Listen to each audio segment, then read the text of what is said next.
does faith intersect science? Faith honors the knowledge of science, but it addresses science by bringing eternal themes such as the fact that each part of creation is beloved and cherished by God, the source of all creation. And that as human beings, we are given, according to the book of Genesis, dominion over all creation. Now, the confusion is that dominion does not mean domination. And that has been, I think, a tremendous confusion and misunderstanding in the reading of Scripture.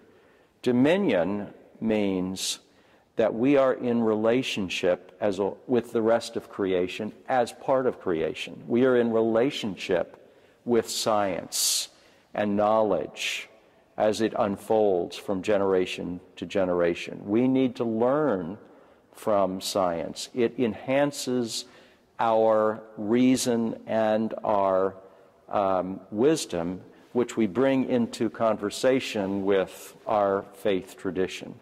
And so the two go hand in hand. In Islam, science and faith go together, hand in hand. Has always been so. Science was never something bad against the religion. Why? Because when you read the book, our scripture, the Quran, the holy book, it talks about the planets. It talks about the earth. It talks about the rivers. It talks about the movement of the winds and the rains and everything like that. When the rains falls, then you have the vegetation sprouting in this. That's science. And it talks about the creation of mankind, talks about the heart, talks about the baby, in the womb of the mother, and the development over the months. It talks about that. That's science. It talks about food and everything like that. The male and the female in the plants, and then how they meet together, and then you have more plants coming. That is science.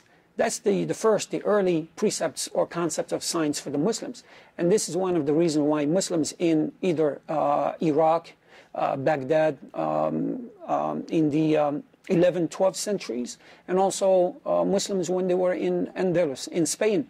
As you know, many sciences were pioneered by, many branches of sciences were pioneered by Muslims. For example, alchemy. Pretty much a lot of words that start with A-L, those are Arabic words, alchemy, algebra. So that's where science is. Certainly in the Jewish community, we see them as complementary and not as contradictory.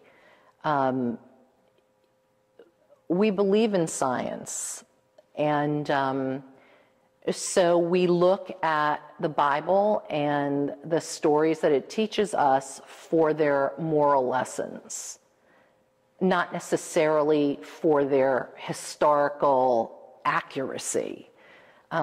Did God create the world in 7 days? Maybe, I don't know.